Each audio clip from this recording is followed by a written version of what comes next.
Good morning student.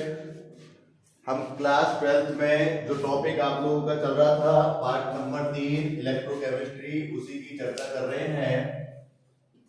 लिख देता हूं मैं आप लोगों के लिए पार्ट नंबर 3 विद्युत रसायन इलेक्ट्रोकेमिस्ट्री।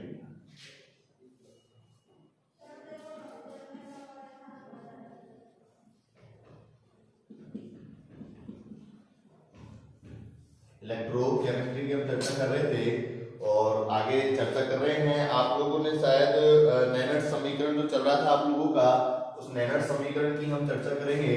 शायद नैनट समीकरण आपका चालू किया था। नैनट समीकरण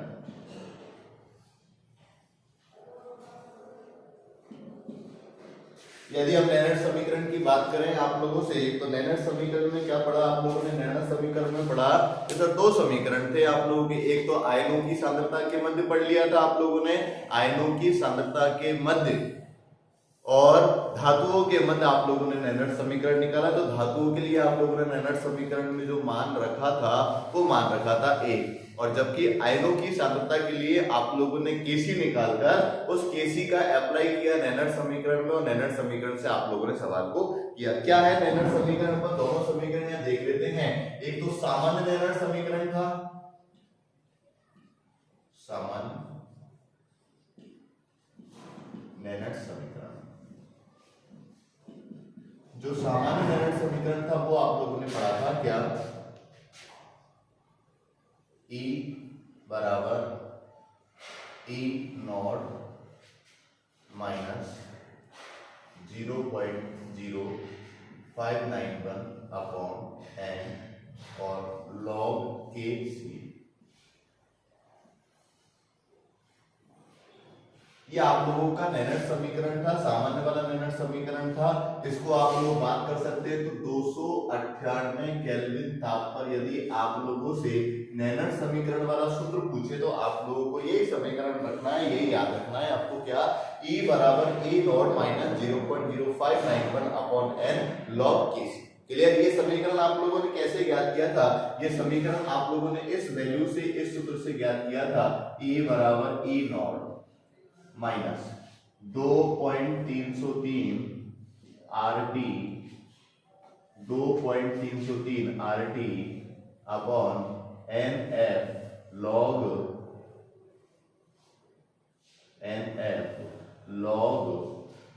Kc। इस समीकरण से आप लोगों ने ये समीकरण ज्ञात किया था, और RT का मान आप लोगों ने रखा था, NF का मान आप लोगों ने रखा था E बराबर E not minus 2.303 into R आपका स्थिरांक है 8.314 इंटू टेम्परेचर का मान मैं आप लोगों से कह रहा था कितना रखना है? 298 केल्विन था, बटे n की जगह तो n रखना है, इंटू आप लोगों को f की जगह क्या रखना है? 96,500, और आप लोगों को log की जगह log रखना है और kc की जगह kc रखना है। क्लियर हो गया होगा आप लोगों के शायद ये बात। जब इस समीकरण को हमने सॉल्व किया तो सॉल्व करने पर ये वाला समीकरण, यानी कि कहने का मतलब ये है कि इन चीजों को सॉल्व करने पर किनको, इनको सॉल्व किया हमने। तो इनको सॉल्व करने पर आप लोगों ने देखा कि E बराबर E नॉट माइनस माइनस, इनको सॉल्व करने पर 0.0591 अपॉन n की जगह n और log Kc की जगह log Kc। ये समीकरण आप सर दो चीजें आती हैं कि सर आप लोगों से एक नंबर का क्वेश्चन पूछा कि नैनट समीकरण लिखो, केवल नैनट समीकरण। तो सर नैनट समीकरण आप लोग लिखोगे ये वाला सामान्य नैनट समीकरण, ये वाला। और 298 केल्विन ताप पर आप लोगों से पूछोगे तो आप लोगों को ये समीकरण लिखना है। एक नंबर का क्वेश्चन आप लोगों को क्लियर हो जाता है कि सर नैनट समीकरण लिखो। तो नैनट समीकरण क्वेश्चन में कुछ नहीं दे रखा तो आप लोग ये लिख सकते हो। क्लियर? और उसने क्वेश्चन में दे दिया कि 298 केल्विन ताप पर नैनट समीकरण लिखो, तो आप लोगों को ये वाली वैल्यू जवानी। 298 केल्विन ताप का मतलब ये हुआ कि 298 केल्विन आप लोगों को इस टेम्परेचर के स्थान पर रखना है, और जब रखेंगे तो आपको और भी वैल्यू रखनी है, और वैल्यू रख के आप लोगों को ये वाला काम। क्लियर होगी बात सबके? चलो उसके बाद हम बात करते हैं क्वेश्चन शायद मैंने आपको करा भी दिया होगा कि सर Kc बराबर क्या होता है। मैंने आपको बता दिया Kc बराबर क्या होता है? उत्पाद की सांद्रता, उत्पाद की सांद्रता का गुणनफल बटे अभिकारक की सांद्रता का गुणनफल। अभिकारक की सांद्रता का गुणनफल, ये मैं आप लोगों को बता चुका हूं। चलो इस सूत्र को हम बात कर लेते हैं, क्वेश्चन में लिख देते हैं आप लोगों के लिए। क्या लिख दिया? डैनियल सेल के लिए, डैनियल सेल के लिए नैनट समीकरण लिखो, नैनट समीकरण लिखो। क्लियर? ध्यान से सुनना मेरी बात को, मैं क्या कहना चाह रहा हूं। मैंने कहा आप लोगों से यदि क्वेश्चन आ जाए, आप लोगों के लिए 1 नंबर का क्वेश्चन आ गया, नैनट समीकरण लिखो, कोई सामान्य वामन कुछ नहीं दे रखा, डायरेक्ट दे रखा नैनट समीकरण लिखो, तो आप लोग निष्पक्ष हो, स्वतंत्र हो, ये लिख सकते हो, ये लिख सकते हो, आपकी इच्छा है, कोई टेंशन वाली बात आपको नहीं। ये भी आपका नैनट समीकरण बिल्कुल सही होगा और 0.059 वाला भी नैनट समीकरण आप लोगों का बिल्कुल सही होगा। क्लियर हुई बात सबके? उसके बाद हम यदि बात करना चाहें कि सर दो पर्सनली उसने कह दिया है 298 केल्विन ताप पर लिखो, तो आपको ये वाला समीकरण नहीं लिखना है, आप लोगों को केवल यही वाला समीकरण लिखना है। क्लियर हुई बात सबके?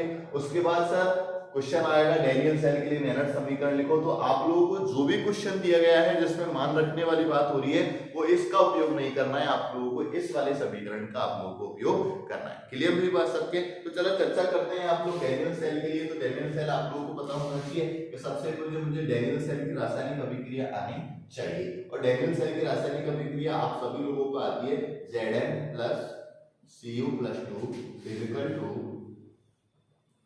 To Zn plus 2 plus Cu।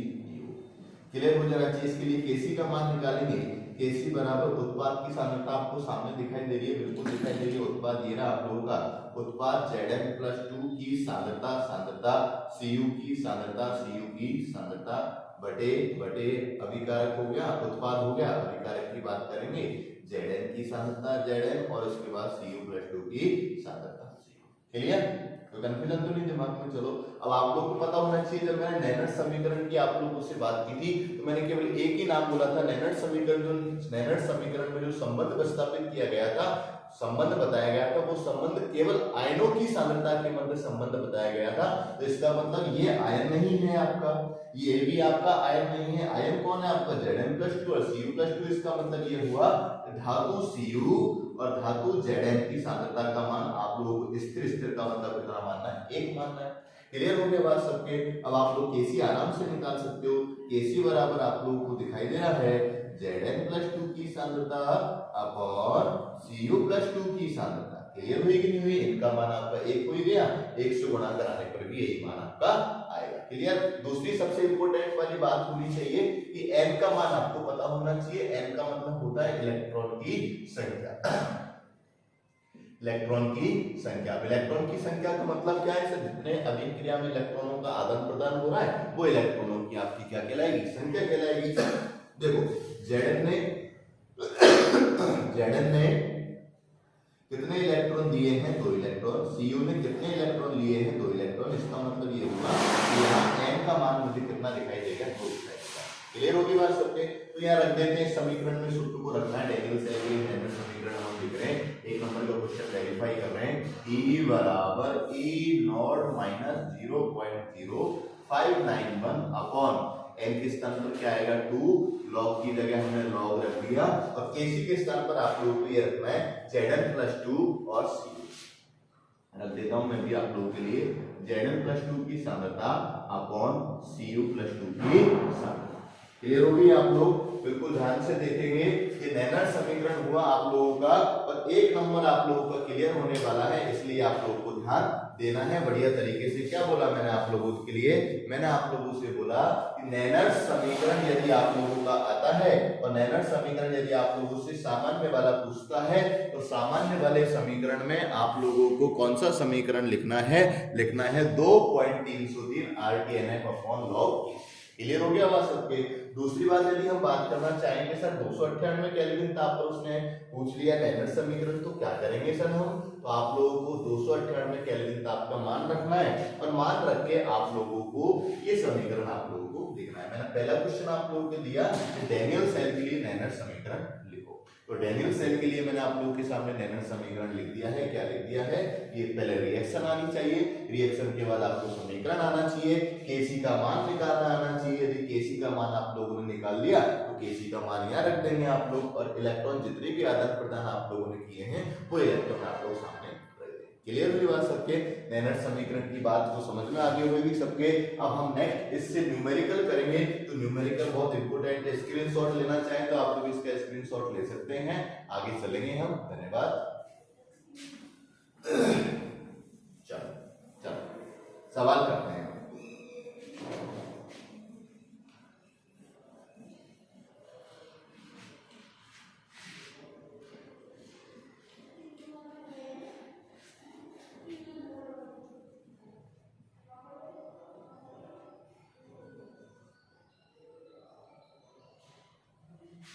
हाँ विद्यार्थी ध्यान दो।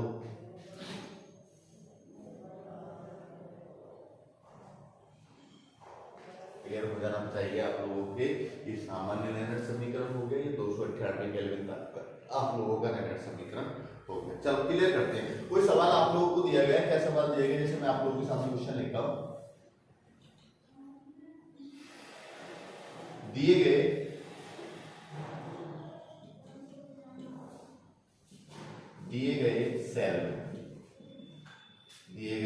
सेल में इस सेल के मानक इलेक्ट्रॉन विभव का मान, मानक इलेक्ट्रॉन विभव का मान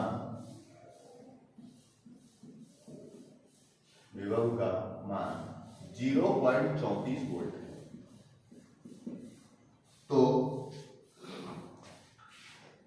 तो नीचे दी गई अभिक्रिया से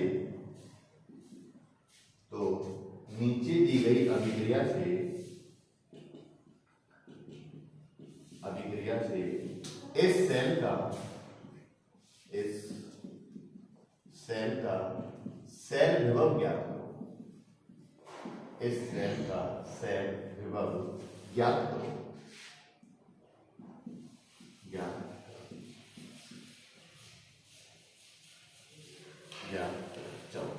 अब साहब सेल अभिक्रिया क्या दी गई? सपोज करो मैंने तो आपको नैनर समीकरण के लिए सामान्य सी सेल अभिक्रिया दे दी, लेकिन मैं मान जरूर रखूंगा उनका। मैंने आप लोगों के सामने रख दिया Zn प्लस Cu+2 और Cu+2 का मान मैंने रख दिया साहब आप लोगों के लिए 0.1 m इजिकल टू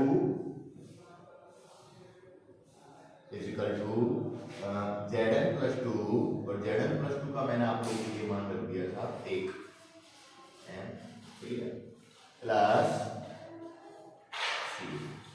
चलो था ये आप लोगों को सेल अभिक्रिया दी गई है, और इस सेल अभिक्रिया से आप लोगों को ये मान निकालना है। क्या मान निकालना है? सेल विभव निकालना है। सेल विभव के स्थान पर आप लोगों को EMF भी दे सकता था।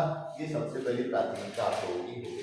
तो आप लोग देखो, सबसे पहले तो क्या इस समीकरण को, इस सवाल को क्या हम नैनर समीकरण से ज्ञात कर सकते हैं? कि सर बिल्कुल ज्ञात कर सकते हैं। दो तीन चीजें आप लोगों के पास होनी चाहिए। पहली चीज है तो आपको नैनर समीकरण ज्ञात होना चाहिए, पता होना चाहिए। बिल्कुल सर हम निकाल लेंगे नैनर समीकरण, हमें याद है m का मान हम इस रिएक्शन से पता लगा लेंगे। उसके बाद केसी भी हम इन रिएक्शन से पता लगा लेंगे, और केसी के मान भी शायद हमको हो सकता है इस रिएक्शन में दी गई हो, तभी तो इस सवाल वाले ने लिखा है। तो नीचे दी गई अभिक्रिया से इस सेल का सेल विभव आपको क्या करना है? ज्ञात करना है। तो सबसे पहले आप लोगों को जो चीजें दी गई हैं, जो मान दिया गया है, वो मान आप लोगों को हम बता देते हैं। सबसे पहले आपको दिया गया है सेल का मानक इलेक्ट्रॉन विभव का मान। तो मानक इलेक्ट्रॉन विभव का मान तो शायद ये है। इसका मतलब आपको दिया गया है E0 बराबर, क्या दिया गया है? E0 का मान आपको दिया गया है 0.34 वोल्ट। क्लियर होगी बात सबके? उसके बाद मुझे n का मान चाहिए। n बराबर इलेक्ट्रॉन की संख्या। आपको रिएक्शन से दिखाई दे रहा है कि Zn ने कितने इलेक्ट्रॉन गिफ्ट किए हैं? Zn ने 2 इलेक्ट्रॉन दिए हैं। और Cu ने कितने इलेक्ट्रॉन ग्रहण किए हैं? Cu ने भी 2 इलेक्ट्रॉन ग्रहण किए हैं। क्लियर हो रहा है आप लोगों के? इसका मतलब n बराबर कितने इलेक्ट्रॉन है? आप लोगों के 2 इलेक्ट्रॉन। क्लियर हो गया? अब हम बात करते हैं केसी की। तो केसी निकालना तो आप लोगों को आता है, मैं यहाँ निकाल देता हूँ आप लोगों के लिए केसी बराबर क्या है? आपको पता है उत्पाद की सांद्रता में Zn+2। ये Cu का मान तो आयन नहीं है, तो हमको आयन की सांद्रता चाहिए, तो हमने आयन लिख दिया, बटे की जगह बटे, इधर ये भी Zn आयन नहीं है, Cu आयन है, तो हम Cu लिखेंगे, कोई दिक्कत नहीं है। Cu+2 की सांद्रता, Zn का मान भी हमें दिया गया है और Cu का मान भी हमें दिया गया है। अब हमें कोई दिक्कत नहीं है, नैनट समीकरण आप लोगों को लिखना है, तो हम सवाल शुरू करते हैं। आप लोग देखेंगे नैनट समीकरण है हमारा E बराबर E not minus 0.0591 upon n log kc, ये वैल्यू है आप लोगों की, इस वैल्यू को आपको इस समीकरण में देखना है। ई नॉट का मान आपको दिया गया है, बिल्कुल दिया गया है 0.34 वोल्ट, माइनस की जगह माइनस 0.0591 अपॉन n के स्थान पर आपको कितना इलेक्ट्रॉन लिखना है, 2 इलेक्ट्रॉन आप लोगों को लिखना है, और उसके बाद 2 लिख दो, इलेक्ट्रॉन लिखने की आवश्यकता नहीं है, 2 ही है, n बराबर इलेक्ट्रॉन की संख्या है, लॉग की जगह आपको लॉग लिखना है, और केसी के स्थान पर आपको ये वाली वैल्यू लिखनी है। तो केसी आपको दिखाई दे रहा है, तो केसी हमने लिख दिया Zn+2 की सांद्रता वटे Cu+2 की सांद्रता। क्लियर हो रहा है? क्लियर होना चाहिए आप लोगों का। अब सर क्या बात करनी है आपको, Zn की मुझे सांद्रता भी चाहिए और मुझे Cu+2 की भी सांद्रता चाहिए, तो क्या सवाल में आपको Zn+2 और Cu+2 की सांद्रता दे रखी है क्या? सवाल देखो, सवाल नीचे दी गई अभिक्रिया से इस सेल का सेल विभव ज्ञात करो। तो आपको सेल विभव निकालना है, तो सेल विभव के लिए आपको Zn+2 की सांद्रता भी चाहिए और Cu+2 की भी सांद्रता आप लोगों को चाहिए, तो लिख देते हैं, कोई दिक्कत नहीं। हमारे पास Zn+2 की सांद्रता आपको इस समीकरण में दिखाई दे रही है और Cu+2 की सांद्रता हमें इस समीकरण में दिखाई दे रही है। क्लियर होना चाहिए आप लोगों का। 0.34 माइनस 0.0591 अपॉन 2, लॉग की जगह आप लोगों का लॉग आ गया। Zn+2 की सांद्रता देखो आप लोगों को कितनी दिखाई दे रही है, 1 दिखाई दे रही है, तो मैंने 1 लिख दिया, बटे की जगह बटे। Cu+2 की कितनी दिखाई दे रही है, 0.1 दिखाई दे रही है, तो ये मैंने 0.1 लिख दिया। बोलो क्लियर, सब कुछ लिख दिया मान। अब सॉल्व करना है, सॉल्व में क्या दिक्कत है, कुछ नहीं है, इधर लिख देते हैं सब इस वैल्यू को। तो बराबर किया हमने, E बराबर 0.34 माइनस 0.0591 अपॉन 2। अब देखो पॉइंट हटाएंगे तो शून्य बढ़ेगा, ऊपर जाएंगे, मतलब कितना होने वाला है, log 10 होने वाला है, log 10। और आपको पता होना चाहिए log 10 की वैल्यू कितनी होती है, 1 होती है। क्लियर होगी? आगे आप इस सवाल को सॉल्व कर लेंगे, कोई दिक्कत नहीं है। तो ध्यान रखना है, इस तरीके के सवालों को नैनट समीकरण से जो न्यूमेरिकल दिया जाता है, उस न्यूमेरिकलों को आप लोग इस तरीके से ज्ञात करें। आप लोग इसको बढ़िया तरीके से देख लो, स्क्रीनशॉट इसका ले लो, फिर हम आगे और न्यूमेरिकल की चर्चा हम करेंगे, देखते रहो।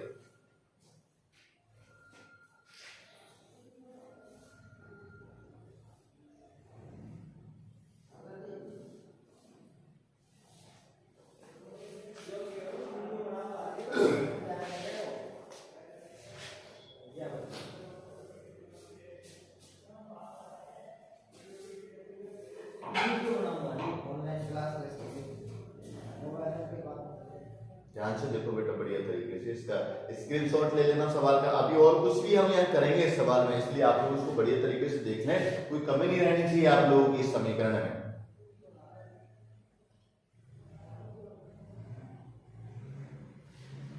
चलो स्क्रीनशॉट ले लिया आप लोगों ने, देख लिया, तो आगे चलेंगे हम लोग। सपोज करो आप लोगों के पास इस समीकरण में कुछ ऐसा समीकरण बन जाता, ध्यान से देखना मेरी बात को। सपोज करो इस समीकरण में कुछ ऐसा समीकरण बन जाता, जैसे मैंने सपोज करो यहाँ Cu+2 के स्थान पर मैंने आप लोगों के लिए समीकरण में देखना, Cu+2 के स्थान पर मैंने आप लोगों के लिए 2Ag+ रख दिया, 2Ag+ रख दिया, तो यहाँ भी क्या बनेगा आप लोगों का 2Ag बनेगा। ध्यान दो इस समीकरण को।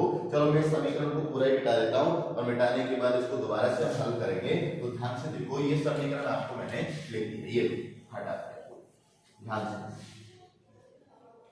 अच्छी चीजें हैं, शायद क्लास में अभी तक इसको नहीं बताया था, क्योंकि ये समीकरण आप लोगों का चल ही रहा था, तो आगे हम चल रहे हैं। सपोज करो ये समीकरण आप लोगों के पास आ गया, तो सर सबसे पहले हमें क्या क्या पता होना चाहिए नैनट समीकरण में? सबसे पहले जो 2 वैल्यू पता होनी चाहिए, एक तो वो E नॉट का मान पता होना चाहिए। बिल्कुल सर, E नॉट का मान डेफिनेटली हमें पता है। E नॉट का मान हमारे पास कितना है, E नॉट का मान है 0.34 वोल्ट। क्लियर? N का मान देखना है, तो N का मान देखो आप लोग घर से, Zn में Zn+2 बनाया, ठीक है, तो Zn में Zn+2 बनाया, तो आपको सामान्य दिखाई दे रहा है कि Zn में Zn+2 बनाया, +2 चार्ज इसके ऊपर आ रहा है, तो +2 चार्ज कब आएगा जब ये कितने इलेक्ट्रॉन को गिव करेगा, 2 इलेक्ट्रॉन।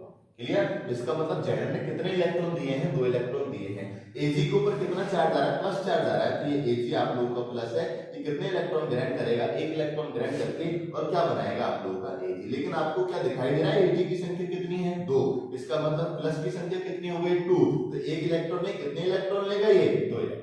बोलो क्लियर हुई बात सबके? तो n बराबर इलेक्ट्रॉन की संख्या आप लोगों की कितनी आ गई, n बराबर आ गई आपकी 2 इलेक्ट्रॉन। क्लियर? अब सबसे इंपॉर्टेंट वाली बात जो केसी निकालने वाली बात है, वो केसी हम निकालेंगे, तो केसी बराबर आपको पता होना चाहिए उत्पाद की सांद्रता, हमें दिखाई दे रही है उत्पाद की सांद्रता Zl+2 की सांद्रता, बटे की जगह बटे। अब आओ थोड़ा सा इस चैप्टर पे आओ, थोड़ा सा ये चैप्टर बहुत जरूरी है, इसको सीखना भी बहुत जरूरी है। मैं क्या लिख रहा हूँ, मैंने लिखा आयन लिखना है मुझे, तो आयन तो मुझे पता है Ag+ है, Ag+ की मैंने क्या लगाई है बेटा, सांद्रता लगाई है। लेकिन सर ये 2 का क्या मामला है, जो आगे ये 2 लग रहा है, ये 2 क्या है, तो मैं आपको बता देता हूँ। किसी समीकरण में जब किसी भी तत्व के आगे, किसी भी प्रतीक के आगे कोई संख्या लिखी हुई होती है, कोई अंक लिखा हुआ होता है, तो उसे हम कहते हैं रस समीकरण मिति गुणांक। क्या बोलते हैं उसको, रस समीकरण मिति गुणांक। और रस समीकरण मिति गुणांक को केसी बनाते समय या साम्यावस्था स्थिरांक बनाते समय उसको हम किस में ट्रांसफर कर देते हैं, घात में ट्रांसफर कर देते हैं। तो आपको ध्यान रखना है कि Ag+ की सांद्रता तो मैंने लिख दिया, लेकिन इसके आयन आपको कितने दिखाई दे रहे हैं, 2, और ये 2 आप लोगों का क्या कहलाएगा, रस समीकरण मिति गुणांक कहलाएगा। और इस रस समीकरण मिति गुणांक को आप लोगों को कहां पहुंचाना है, ऊपर पहुंचाना है। बोलो क्लियर हुई बात सबके? तो इसका मतलब मैंने यहाँ कितना लगाना पड़ेगा, 2 लगाना पड़ेगा। ये बात समझ में आई कि नहीं सबके? तो ध्यान रखना, किसी भी रासायनिक अभिक्रिया में कोई तत्व के आगे किसी भी प्रकार का कोई अंक लगा हुआ हो जो उसकी रासायनिक अभिक्रिया को संतुलित कर रहा हो, और वो अंक यदि आगे लगा हुआ हो, तो उस अंक को हम क्या बोलेंगे, उस अंक को हम लिखेंगे बेटा क्या, रस समीकरण मिति गुणांक। रस समीकरण मिति गुणांक। और रस समीकरण मिति गुणांक को हमेशा कहां लगा देते हैं, घात में लगा देते हैं, तो मैंने ये घात में लगा दिया। क्लियर होगी बात सबके? अब पूरा का पूरा समीकरण योग ही जमेगा, किसी प्रकार की कोई परेशानी आप लोगों को नहीं होनी चाहिए। चलो इधर लिख देते हैं, सूत्र आप लोगों को लेनर समीकरण का ज्ञात होना चाहिए, E = E0 - 0.0591 अपॉन n, और क्या सूत्र है आप लोगों का, लॉग केसी। तो E0 का मान आपको पता है, सवाल में दिया गया है, ये सवाल में E0 की वैल्यू ही तो है आप लोगों की।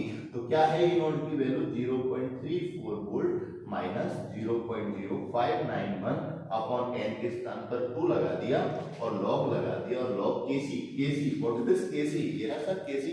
केसी को बात क्या बोलते हैं, केसी की हिंदी होती है साम्य अवस्था स्थिरांक। क्या होती है बेटा, साम्य अवस्था स्थिरांक, जिसे हम कौन से नियम से निकालते हैं, ध्यान होना चाहिए, इसे हम निकालते हैं द्रव्य अनुपाती क्रिया नियम से। कौन से नियम से, द्रव्य अनुपाती क्रिया नियम से। क्लियर होगी बात सबके? तो केसी की वैल्यू हमें रखनी है, तो केसी की वैल्यू आपको सवाल में दिखाई गई है, क्या दिख रही है, Zn+2 Ag+2। तो मैं भी रख देता हूं यहाँ Zn+2 अपॉन Ag+, और Ag+ फिर आप लोगों को क्या लगाना है, ट्वाइस लगाना है। क्लियर होगी बात सबके? तो अब ध्यान रखना है, जो भी वैल्यू आएगी उसको आप लोगों को 2 से गुणा कराना है। क्लियर? समझ में आ रहा है कि नहीं आ रहा है? तो आप लोग इसका स्क्रीनशॉट ले लें, बढ़िया तरीके से इसको देख लें, सवाल अच्छा है, क्योंकि ये बातें अभी बताई नहीं है आपको क्लास में, तो ध्यान रखो थोड़ा सा, इसको बढ़िया तरीके से आप लोग देखो, बढ़िया तरीके से।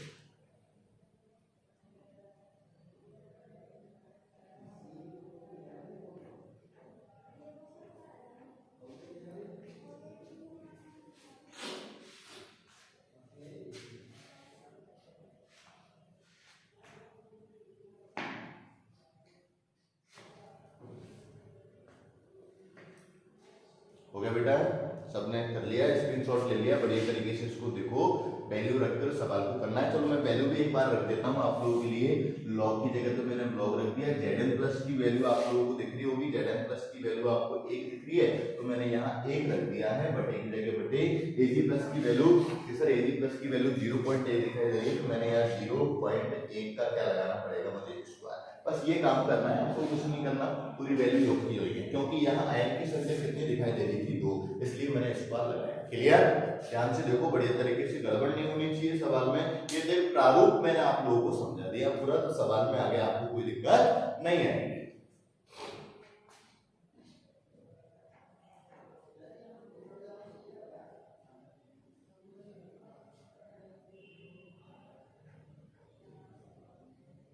क्लियर? तो नेक्स्ट सवाल की हम चर्चा करते हैं। इंपोर्टेंट सवाल है, माध्यमिक शिक्षा बोर्ड में सवाल आप लोगों से पूछा गया है, तो थोड़ा सा इस सवाल पे आपको ध्यान रखना है। और एक ही सवाल आप लोगों को माध्यमिक शिक्षा बोर्ड यानी आपकी किताब में दे रखा है। इस किताब को, इस सवाल को बढ़िया तरीके से आप लोगों को देखना है, गड़बड़ नहीं करना है, कुछ चीजें सीखनी है तो वो चीजें आप लोग देखने हैं। सामने देखो, इसको तो मैं मिटा दूं क्या? सामान्य वाले को रहने दो, रहने देते हैं। चलो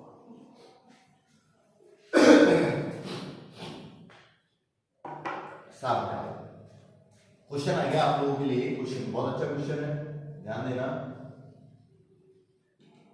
क्वेश्चन। और ये मैं बता दूं, ये क्वेश्चन आप लोगों का PSER माध्यमिक शिक्षा बोर्ड में पूछा गया क्वेश्चन है, तो आप लोग इसको स्टार लगा के बढ़िया तरीके से आप लोग लिखेंगे। मैं सिंपल सी लैंग्वेज रखता हूं आप लोगों के लिए। pH बराबर 10, pH बराबर 10 हाइड्रोजन इलेक्ट्रोड के लिए, pH बराबर 10 हाइड्रोजन इलेक्ट्रोड के लिए, हाइड्रोजन इलेक्ट्रोड के लिए सेल विभव ज्ञात करो, सेल विभव ज्ञात करो, सेल विभव ज्ञात करो। बहुत प्यारा सवाल है, बहुत अच्छा सवाल है, इसको आप लोगों को बढ़िया तरीके से देखना है। अच्छा सवाल है, थोड़ा सा ध्यान रखना, इसलिए मैंने आपको सवाल लिखाया है, बढ़िया तरीके से इसको पढ़ेंगे। क्या सवाल है? pH बराबर 10 हाइड्रोजन इलेक्ट्रोड के लिए सेल विभव ज्ञात करो। केवल एक ही वैल्यू आप लोगों को दिखाई दे रही है, pH बराबर 10, और कोई वैल्यू हमारे पास नहीं है। पूरा सवाल करना है मुझे सेल विभव का, और सेल विभव कौन से समीकरण से निकालना है? मुझे लेनर्ड समीकरण से निकालना है। बोलो क्लियर हो रही है कि नहीं हो रही बात? तो सबसे पहले आप लोग देखो सर क्या क्या चाहिए, क्या क्या नहीं चाहिए। तो आप लोगों को मैं ये वाली वैल्यू समझा देता हूं पहले। तो सर pH बराबर क्या होता है? सर pH बराबर का मतलब होता है H प्लस आयन की सांद्रता, H प्लस आयन की सांद्रता। ये सबसे पहले पॉइंट आपको याद रखना चाहिए। pH का मान जो दिया गया है वो किसकी सांद्रता दी गई है? आप लोगों को H प्लस आयन की सांद्रता दी गई है। और H प्लस आयन की सांद्रता pH बराबर क्या होता है? लघु गुणांक, लघु गुणांक, सॉरी, pH बराबर होता है लघु गुणांक, जो किसके रूप में रखते हैं? इसको रखते हैं 10 की घात H प्लस आयन के रूप में। ये सबसे पहली वैल्यू है, आप लोगों को ध्यान रखना है, थोड़ा सा गड़बड़ नहीं कर देना है आप लोगों को, मैं बता रहा हूं। फिर आप लोगों को pH बराबर किसका मान दिया गया होता है? pH के लिए हमेशा 10 की साइन दिया गया होता है, H प्लस आयन की सांद्रता का मान आप लोगों को दिया हुआ होता है। क्लियर? और pH का मान जो लिखते हैं वो किसके रूप में लिखते हैं बेटा? लघु गुणक के रूप में लिखते हैं, और लघु गुणक का मतलब 10 की घात के रूप में। ये क्लियर हो गई बात? आपके ध्यान रखना है इस सवाल को। अब साहब H प्लस का मान कैसे रखना है मैं आपको बता देता हूं। यदि यहाँ प्लस वैल्यू दी गई है, अगर यहाँ आपको प्लस की वैल्यू दी गई है तो मान आपको माइनस रखना है, और यहाँ यदि माइनस की वैल्यू दी गई है तो आपको मान क्या रखना है? प्लस रखना है। क्लियर हुई बात सबके? कोई कंफ्यूजन तो नहीं है दिमाग में? यानी H प्लस आयन का मान pH बराबर होता है, और pH का मान किसके रूप में लिखते हैं? 10 की घात के रूप में लिखते हैं। और 10 की घात के रूप में किसकी सांद्रता आती है बेटा? H प्लस आयन की सांद्रता आती है। और H प्लस आयन की सांद्रता आपको कितनी दी गई है? 10 दी गई है, जो किसके रूप में लिखनी है? आपको घात के रूप में लिखनी है। अगर यदि आपको प्लस मान दिया गया है तो प्लस के स्थान पर आपको माइनस लगाना है, और यदि माइनस दिया गया है तो आप लोगों को क्या लगाना है? प्लस। कहने का मतलब मैं तो सिंपल सी बात आप लोगों को बता देता हूं कि यहाँ H प्लस आयन का जो आप लोगों का मान आएगा वो 10 की घात माइनस 10 आएगा। क्लियर हो जाना चाहिए, गड़बड़ नहीं होना चाहिए। यदि गड़बड़ हो गया तो सवाल गया, इसलिए आपको ध्यान रखना है। तो मैं तो आपको डायरेक्ट यहाँ लेके आता हूँ, ये सब प्रोसेसिंग आप लोग भूल जाओ 2 मिनट के लिए। डायरेक्ट रखो, pH बराबर 10 दे रखा है तो आप लोग समझ जाएंगे कि H प्लस आयन का मान 10 की घात के रूप में लिखना है, और जो जितना मान आपको यहाँ प्लस में दिया गया है उतना मान आपको यहाँ माइनस में।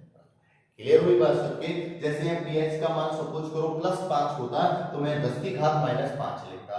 यदि यहाँ प्लस का मान आप लोगों को 20 होता तो मैं 10 की घात माइनस 20 लिखता। यदि यहाँ प्लस की जगह माइनस होता माइनस, तो मैं यहाँ प्लस लिखता।